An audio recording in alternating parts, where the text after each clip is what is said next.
ஞானத்தில் குறைவுள்ளவனாய் இருந்தால் சம்பூர்ணமாய் கொடுக்கக்கூடியவரையும் ஒருவரையும் கடிந்து கொள்ளாதவிடத்தில் கேட்க கடவன், அப்பொழுது அவனுக்கு அது சம்பூர்ணமாய் அது கொடுக்கப்படும்.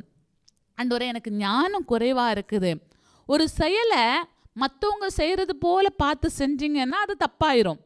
மற்றவங்கள போல காப்பி பண்ணால் அதில் ரொம்ப ப்ராஃபிட் வராது. ஆனால் தேவன் கொடுக்குற ஞானத்தோடு அந்த செயலை கொடுத்தவங்களுக்கும் நம்முடைய தாய் தகப்பனுக்கும் நம்ம மன மகிழ்ச்சியாக இருப்போம். மூட பிள்ளையாக நம்முடைய தாய் தகப்பனுக்கு கசப்பை கொடுக்கிறவர்களாக நம்ம இருக்கக்கூடாது. நம்முடைய தாய் தகப்பனுக்கு நம் கிரீடமாக மகிமையாக இருக்கணும். பிள்ளைகளுக்கு பிதாக்களுக்கு மகிமையாக இருக்கிறார்கள், கிரீடமாக இருக்கிறார்கள்.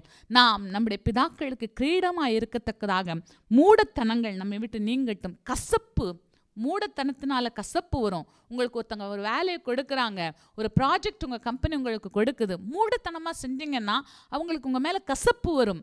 அந்த கசப்பு வராதபடிக்கு அந்த வேலையை மற்ற யாராலும் அவ்வளோ பெஸ்ட்டாக செய்ய முடியாது.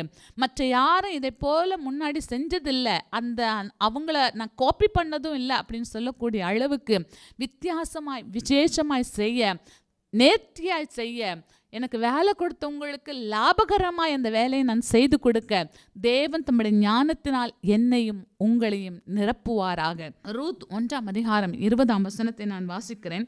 அதற்கு அவள், நீங்கள் என்னை நகோமி என்று சொல்லாமல் மாறாள் என்று சொல்லுங்கள், சர்வ வல்லவர் எனக்கு மிகுந்த கசப்பை கட்டளையிட்டார். நகோமியுடைய சரித்திரம் நமக்கு நன்றாய் தெரியும்.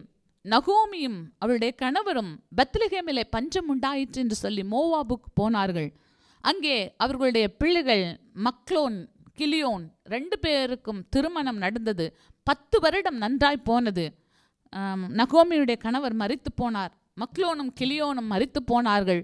மோவாபிய பெண்களான ஒர்பாளையும் ரூத்தையும் தன்னுடைய 2 மகன்களுக்கு நகோமி திருமணம் செய்து வைத்திருந்தார்கள். இந்த சரித்திரம் எல்லாம் நமக்கு தெரியும்.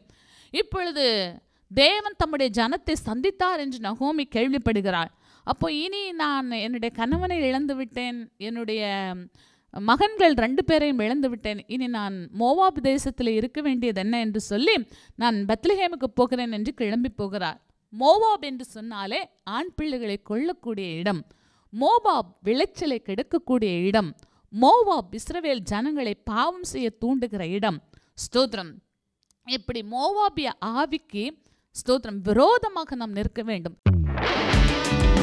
புதியின் கோட்டை ஆலயம் புதிய பேருந்து நிலையம் அருகில், திருநெல்வேலி 620007 தமிழ்நாடு, தென்னிந்தியா. இணையதள முகவரி www.fortopriceministries.org.